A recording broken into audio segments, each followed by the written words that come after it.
Herbways, the pathway to family wellness. Shabbat Shalom.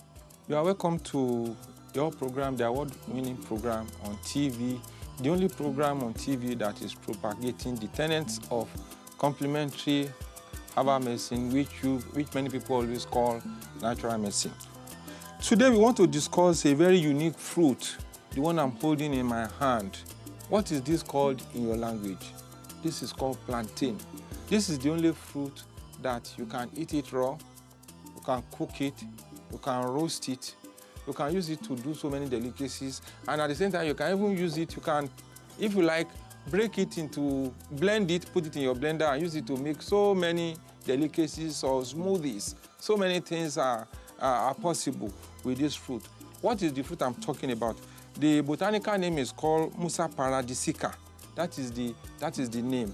People are familiar with it today because it can be used in various ways, like I said. For example, if you open this, if you open the cover like this, you can put it in a fire that is laden with charcoal to do what is called boli.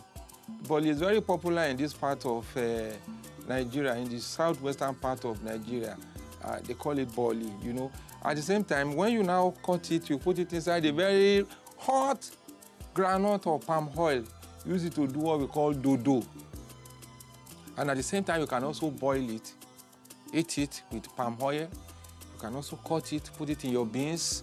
It blends with so many kinds of recipe, And Yoruba call it ogede. I don't know what to call it in your language. The Beninese call it ogeda. Then ogede. The Hausas call it ayaba. And they say the Igbo call it ojioko. Please pardon me, my non-Yoruba speaking audience, if I didn't call it well. But at least you know what I'm talking about. This fruit is very popular in the whole of West Africa and even beyond. We see it in Brazil, we see it in the Philippines and in other tropical areas. You see plantain there, Plantain has been a worldwide fruit that is very phenomenal in its efficacy and its nutritional supplies, And at the same time, let me now say that it's not only the fruit that is useful. Maybe you have you taken note of the fact that when you want to eat plantain, you remove the cover and then you eat the bulb inside. What happens to the cover? You throw it away and then the goats eat it. Have you noticed goats? Have you noticed the skin of the goat? The skin of the goat will be shining as if you are polishing the skin. You that is eating this one, you are not as shining as the goat. Have you asked yourself why? Because it has been found that even this cover contains a lot of antioxidant and is very, very rich. We are not saying you should be eating the cover as if you are a goat. That's not what we are saying. But at the same time, you can still take away this cover, juices, extract the water that is there, and you can drink it. It is very, very useful in taking care of so many ailments, inflammation and the rest of them. And at the same time, the water, the leaf of this plant, banana leaf, can also be soaked in water and used to take care of some types of diabetes. However, pregnant women are not advised to engage in all this. As we always say on this program, when you see all this expose, you may not just go and try it hook, line and sinker. You should also consult the experts to guide you on the ways to do it, so that in the process of obeying the law of nature, you don't just go and cause problems for yourself. If you've taken notice of our forefathers before the advent of oil, they usually eat this thing raw. They will cut it, they will eat it, or they use palm oil or they boil it. But with the advent of groundnut oil, everybody has turned to dodo eaters. Everybody eats dodo. Put it. Some people, they cannot eat this thing even if it is boiled until it is fried. And you and I know that fried things is causing a lot of problems in our health situation now. People with cholesterol level, you may not be able to enjoy their dodo like that. People are having issues with blood pressure. People who are having the tendency to be obese. They cannot be taking those things that are fried. All those things, So that is why it is good for us to be properly educated on plantain. The sap can also be used, but we are not going to dwell on that. Why is it so unique? Why is plantain so unique? Listen to this. Since plantain has a lot of calories and energy assuring food, security of million households worldwide, the nutritioner assumes that plantain must be best pest for diabetes patients. Yes, I've said it that people who are diabetic, they can benefit from plantain. Apart from that, it contains vitamin A, in addition to being a powerful antioxidant. I said that the other time. This plantain, you know. Then fresh plantain contains vitamin C, you know, helps the body to develop resistance against infectious disease and scavenge harmful oxygen-free radicals. It's also a rich source of B complex vitamins, particularly iron B6, the one that decreases homocysteine, one of the causative factors of coronary heart diseases and stroke episode in our body system. As plantain is also a source of calcium, it is good for strong teeth, bones, you know, nails and muscles, you know.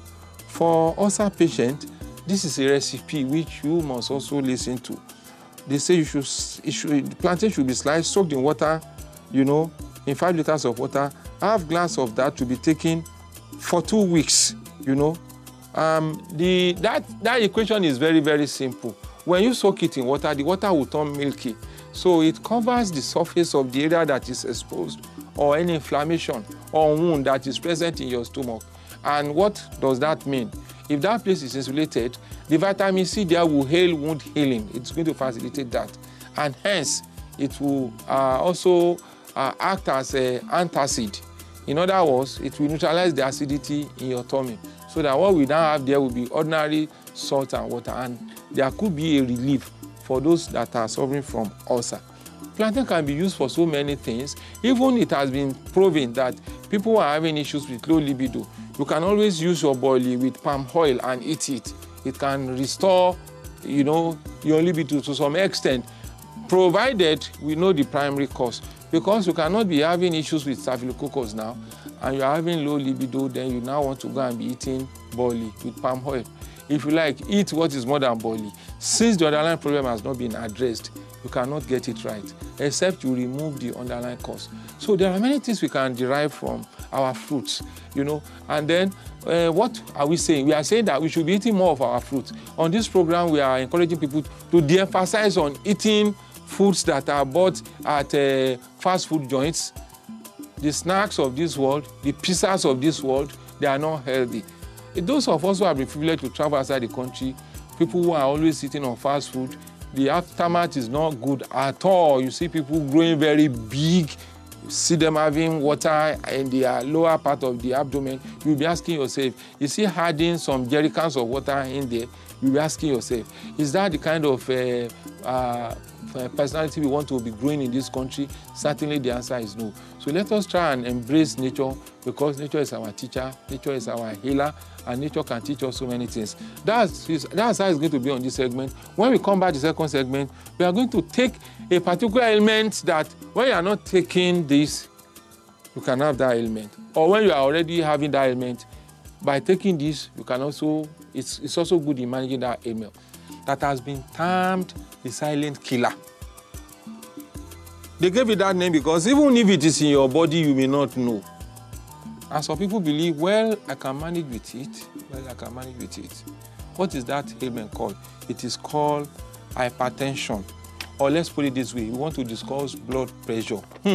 Blood pressure. As the name implies, the pressure that is exerted by the blood on your heart in the artery walls. When your heart is beating, yes, that is beating. That is not the pressure. The pressure can only be measured with a device called blood pressure monitor or sphygmomanometer. You know, the question is, when was the last time you checked your blood pressure? Listen to this, what someone said. Please, doctor, this is what somebody wrote. I'm fed up with my condition. I'm no longer myself, even with some synthetic drugs that I do take on a daily basis. My brain never settled. Besides, I'm feeling a sense of emptiness in my system. My legs and hands, including my fingers, are now deadened. My hands also shake. Such a complaint is so rampant among our patients nowadays. Now, no doubt, about 70% of patients that have registered with us are hypertensive. That is what you see today. Yes, many of us may say, yes, I'm not sick, I didn't go to the hospital. But if, like I always say each time I bring out my blood pressure monitor, some people will be running away. Some people don't even want to know at all. You don't want to know what your blood pressure is. And that is why some people are walking around with a very elevated blood pressure, unknown to them. Such ones, tomorrow, if they suddenly struck their leg on a stone or a stump and they fall down, you will attribute it to witchcraft, one woman in the village, evil spirit, someone is not paying his tithe, and not those garments. That's what people always say, not knowing that you are actually the architect of your misfortune. So, what is hypertension? You know, popularly known as high blood pressure is an element that suddenly kills its victim. That is why it is called silent killer. It has been described as a bombshell of death ready to explode if necessary solution is not taken. What are the causes? Now, let us look at what causes it. Now that we know what hypertension is. Hypertension is when you consistently maintain a very high blood pressure, which in medicine we call when your systolic level is currently high, you know. But then the warning is this. When you check your blood pressure for the first time, that is not a confirmation that you are hypertensive. You must check it again. If you check it again and it still remains so, that means you're hypertensive. But if the worst is even that sometimes it will be high and it will be low. If your situation is like that, then your heart is weak. You've got to do something. The heart must maintain a particular dynamics. When that dynamic is not there, when it is fluctuating, then there is a problem. There is a big problem. So that is why today's topic concerns everybody. So hypertension occurs as a result of excessive worry, excessive mental workload, excessive consumption of fatty food, which is the increase of the cholesterol. Now let's look at anxieties.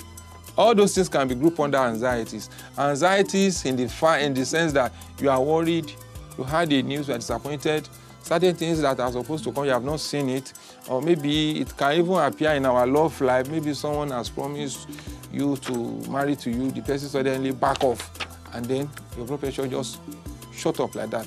Or maybe you witness an explosive encounter. Or even you can even get it from your nightmare.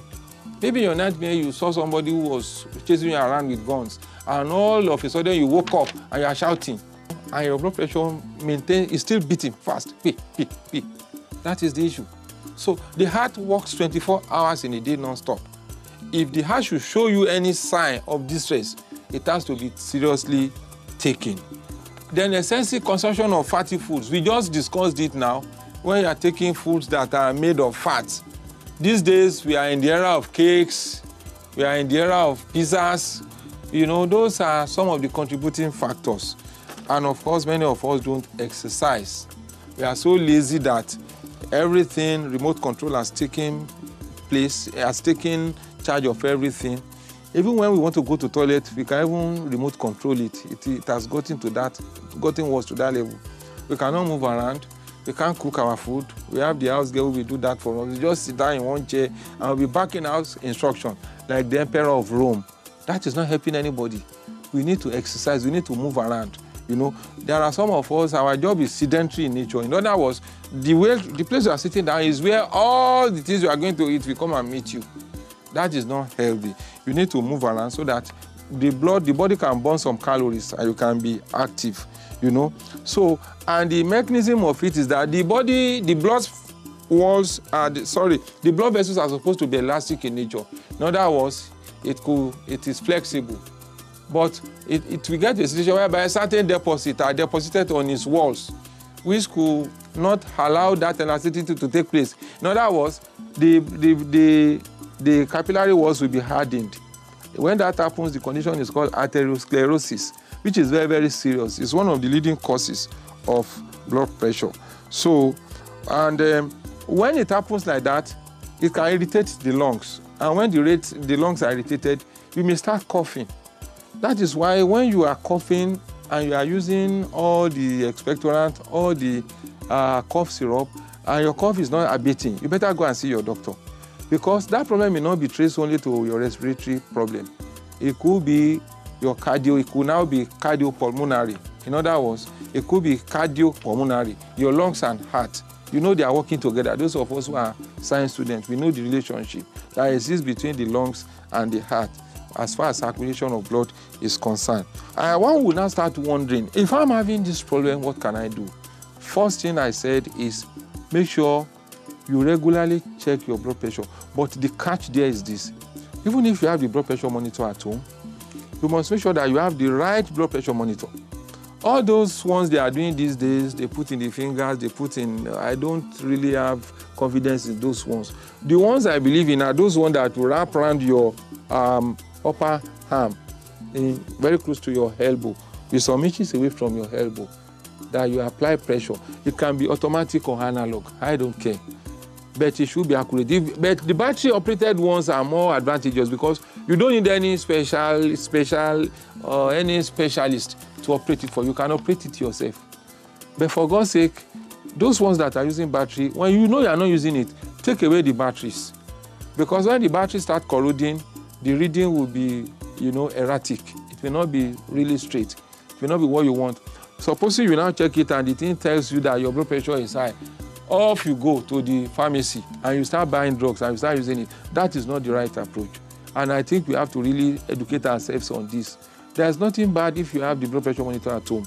But are you maintaining it in a way that it will give you the accurate reading? Accurate reading is very, very essential. That is very, very important.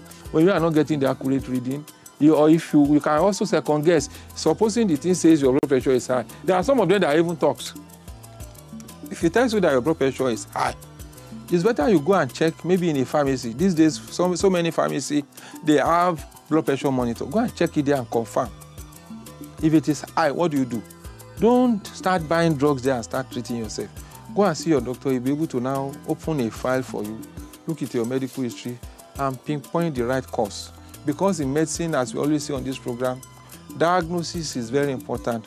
When the diagnosis is wrong, the treatment will be wrong. But then if you have been diagnosed for high blood pressure or hypertension, these are the foods you should be taking. Very important. High potassium foods, such as this one which I have shown. This is one of the things you'll be taking. You can even take his younger brother, which is called banana. Those are very rich in potassium. Then there is a herbal tea called Mistoto. All over the world, Mistoto has been rated as one of the best tea to be taken when you are having issues with high blood pressure.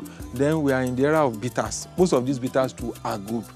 But the problem is many of us don't like taking bitter things. But not to worry, they have encapsulated so many of them that you can take, But why not? If it will save your life, why can't you take bitter things? Then you should be eating fruits like celery, which is called garden egg, and garlic, fatty fish, fruits and vegetables, olive oil, high calcium foods, potassium foods, such as banana, we have talked about it, fatty fish, e.g. mackerel, leafy vegetables, milk, broccoli, and vitamin C. Those are the foods you should be taking. But these are the foods you should avoid. That is talking about managing it. Foods that raise blood pressure, that they are high intake of meat. Those of us who like to eat in the canteen, we say in the name of orishirishi, the food will be sandwiched with plenty of meat, especially this era of festivity. Many of us, we eat meat in the morning, in the afternoon, and in the evening. It's not going to help you. If you are that a glutton, if you are that gullible, you are eating meat as if tomorrow will not come. You are digging your grave with your teeth. I must tell you that. So everything has to be in moderation. The purpose of the essence of the festivity is to share the meat, but no, some of us will go and keep the fridge in the meat in our refrigerator, and we'll be eating it morning, evening, and afternoon. Yes, we want to eat our money. We bought it with money. We must finish it. That will not help anybody. And high intake of salt. You should be very careful. I'm also guilty of that.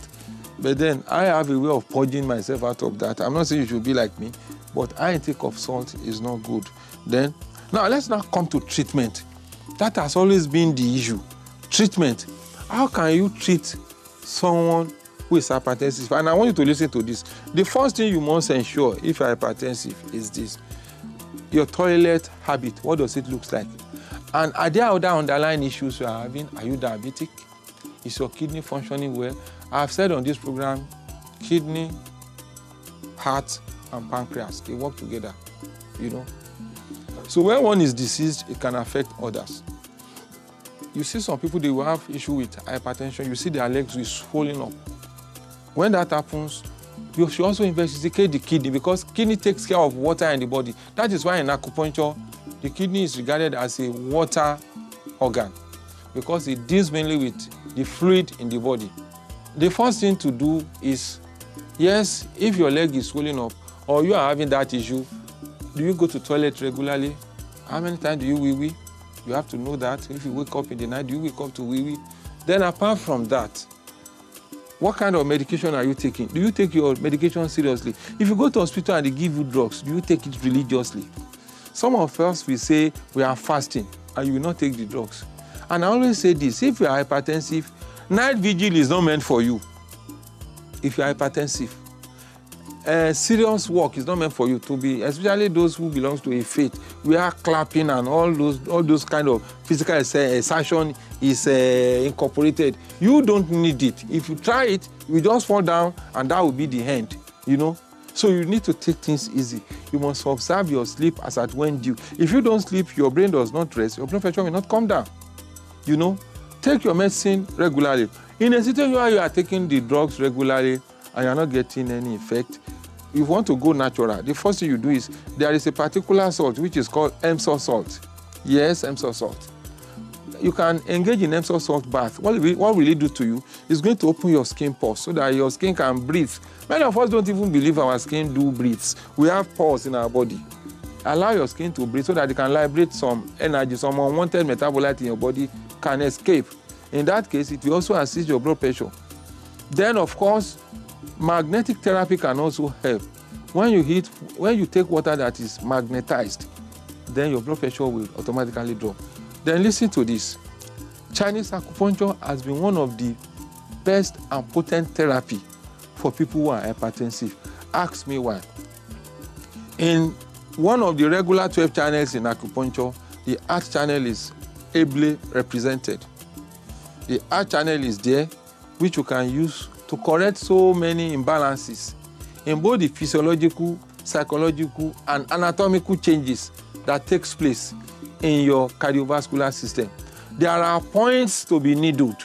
And when you want to seek acupuncture treatment, like I always say on this program, don't go to people who will be putting parts on your body or who will be carrying some offensive boxes around in the name of treatment. Those are not acupuncturists. Acupuncturists use needles. They know where to put the needles in your body. And when they put the needles, your blood pressure will automatically shoot down. For what some people will refer to as efficacy sake, I can even give you some points you can use. You know, there are some points you can read. There is a particular point between the big toe and the second toe in the leg, some distance from that web. That is called liver 3. The Chinese call that point Tai Chong. When you put your needle there with the patient lying supine, the meaning of supine is you lie on your back with your face facing the sky. When you put your needle there, and then you come to the tibia, the bone in the leg. The longer of the two is called the tibia. Where they join together, that is called the tibia tuberosity. In that space there, just one finger breadth, slot one needle there. That point is called stomach 36. The Chinese name is Susan Li. When you combine Susan Li with Tai Chong, your blood pressure will come down. And then when you come to the upper limb too, there is a point. There is a muscle here which is called flexor carpi ulnaris muscle, which is in the wrist crease here. You can also slot the needle there. And when you bend your hand like this, there is a line here. At the end of that line, which is in the elbow crease here, you can put your needle there. The point is called Chuchi. The one here is called Shemme. Shemme in Chinese means the God's door. The meaning of that is when you slot in the needle there, your blood pressure will automatically drop, because this point will enable you to sleep if you have not been sleeping. And that's another thing. If you're hypertensive, watching late night movie is not your cause. Avoid it. You need to rest very well, you know. So this point is going to enable you to sleep, and this one. And of course, you know you are going to start with the point on the head, which is called Pai Hui. All these points, when you divert them, you know, it's going to make sure that, it's going to ensure that your body attains a level of what we call homeostasis. Homeostasis means the ability of the body working parameters to function at the equilibrium. Acupuncture can help you to achieve that. That is it. So, but the warning or the catch there is this. If you must engage in that, go to somebody who is a specialist. Don't patronize quacks so that they will not worsen your condition for you. So those of you who sees hypertension as a death sentence, I am telling you now that that is not the case. And that is the beauty of watching this program. Those of you who has made it a deal to be watching this program every week, you always tell me you always gain anything while you're watching this program. And today has been an exception. The secret of feeling has been lodged in our body by God himself. But the Chinese have discovered it more than 2,000 years ago, before the birth of Christ. The Chinese have been doing acupuncture, and it has been working wonderfully well for them. So I have unleashed some of those things today. So let us try and incorporate that, and let us do exercise. Now, when we talk about exercise, please don't get me wrong. If you are hypertensive, it is not for you to be carrying weight, because these days it's very fashionable among boys. They want to develop upper chest. Yes, it's allowed. But if you are hypertensive and you are engaging in that, one of these days you will just drop dead. Yes, that is not meant for you. Walking around is a very good form of exercise. That is if you are hypertensive. And when they are playing ball, you want to show that you are Messi or Ronaldo, you go and join them. When your heart is not good, you will drop dead. We have seen many cases like that at Igondo. When I was living at Ikotun, they will rush them to the hospital. When they are brought to the hospital, they are already stone dead. What can we do? Because the heart is good. And that's why you see some people, when they go for some interview, when they tell them to run 100 meters, some of them will run and they will collapse, or some of them will be panting. So if you know that your heart is not good, don't engage in that. Not all of us will work in immigration or other places, or you let your interviewer or your employer know your health status. But that does not mean we should not treat ourselves. So when you notice any of those things, or maybe when you sit down, or maybe you are walking, you started feeling dizzy. These are some of the things you should watch out for. Or you see that your hands are trembling. Or maybe after a little exercise, or some of us cannot even climb a staircase. When you climb a staircase, you suddenly feel some pains in your heart, and then you are getting tired. That is called angina pectoris. It means your heart is weak. Then it needs to be treated. And not everything you swallow pills, as I have said in today's program. There are other things we can do that we can use to help ourselves. So I've said a lot today, and I know many of you may have so many questions to ask me. Please, if you try me on phone and you cannot get me, keep trying, keep trying, keep trying. So, and I'm going to hang off today, so that when we come back next week, we'll be able to also discuss some other issues. If you have enjoyed today, I've enjoyed today's program too. Please keep living healthily. Like I said again, if you are giving some drugs in the hospital, take those drugs regularly. Take the drugs religiously. But when you are using these drugs and you are not getting any good result, please try and call some expert. Seek alternative. You may change your mode of treatment. After all, the only thing that is permanent in this world is change. So try and change. But when you are changing, don't change for the worse. Yes, go to people that are certified by government to practice.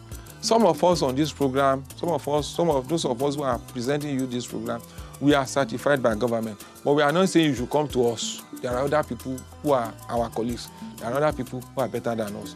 But if you find us pleasurable, why not?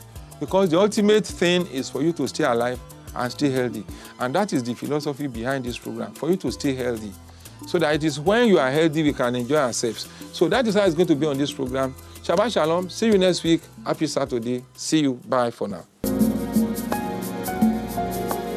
Headways, the pathway to family wellness.